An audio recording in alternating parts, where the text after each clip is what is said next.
ভারতীয় খাদ্যদ্রব্যে ক্যান্সারের বিষ পাওয়ার অভিযোগ তুলেছে ইউরোপীয় ইউনিয়ন ইইউ এর খাদ্য নিরাপত্তা বিভাগ।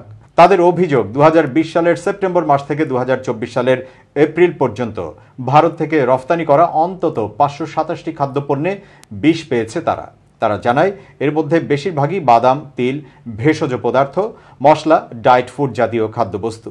87টি খাদ্যপণ্যকে সীমান্তেই আটকে দেওয়া হয়েছিল। বাকি খাদ্যদ্রব্যগুলো পরে বাজার থেকে সরানো হয়। ইউরোপীয় ইউনিয়নের দাবি, ইথিলিন অক্সাইড নামে একটি বর্ণহীন গ্যাস কীটনাশক ও জীবাণুমুক্ত করার রাসায়নিক হিসেবে ব্যবহার করা হয়েছিল। রাসায়নিকটি চিকিৎসা সরঞ্জাম জীবাণুমুক্ত করতে ব্যবহার করা হয়। কিন্তু খাদ্যদ্রব্যে এই রাসায়নিক কোনোভাবে মিশে শরীরে ঢুকলে লিম্ফোমা এবং লিউকেমিয়া হওয়ার আশঙ্কা খুব বেশি। ইউরোপীয় ইউনিয়নভুক্ত দেশগুলোতে খাদ্য নিরাপত্তা বিষয়টির উপর নজর রাখে rapid alert system for food and feed RASFF।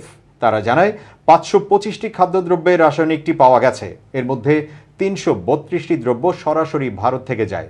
বাকি খাদ্যদ্রব্যগুলোতেও ভারতের নাম জড়িয়ে রয়েছে। একটি খাদ্যদ্রব্য পরীক্ষাকারী ল্যাবের মুখ্য কর্মকর্তা জুবিন জর্জ জোসেফ জানান, ইথিলিন অক্সাইড ছাড়াও আরও 2টি রাসায়নিকের উপস্থিতি মিলেছে। তিনি বলেন, এগুলোর মধ্যে সবচেয়ে বিপজ্জনক ইথিলিন গ্লাইকল। আফ্রিকায় কাশির সিরাপের মধ্যে এই রাসায়নিকটি পাওয়া গিয়েছিল। সিরাপ খেয়ে বহু শিশুর মৃত্যু হয়েছিল ওই ঘটনায়। জোসেফের বক্তব্য, ইথিলিন অক্সাইড চিকিৎসা সরঞ্জাম জীবাণুমুক্ত করতে ব্যবহার করা হয়, কিন্তু একটা বিকল্প কিছু পাওয়া জরুরি। তার কথায়, ভারতের খাবারের গুণমান ও নিরাপত্তা বিষয়ক কর্তৃপক্ষ the food safety and standards authority FSSAI এর ভেবে দেখা উচিত যদি বিকল্প জীবাণুনাশক হিসেবে গামা রশ্মির ব্যবহার করা যায়। তাদের উচিত বিভিন্ন শিল্প সংস্থাগুলোকে এ বিষয়ে ভাবতে উৎসাহ দেওয়া।